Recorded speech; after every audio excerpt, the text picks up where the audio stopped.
Welcome to our video journey where we explore the fascinating world of pronunciation, unraveling the mysteries behind each word and its usage.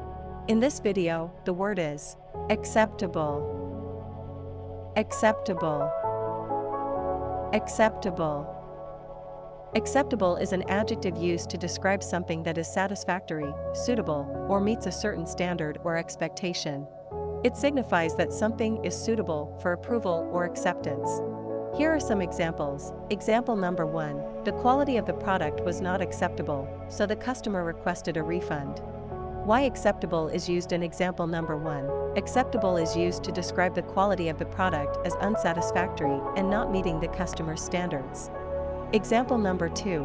Her proposal for the project was deemed acceptable by the committee. Why acceptable is used in example number 2. Acceptable is used to convey that her proposal met the committee's standards and was considered suitable for approval.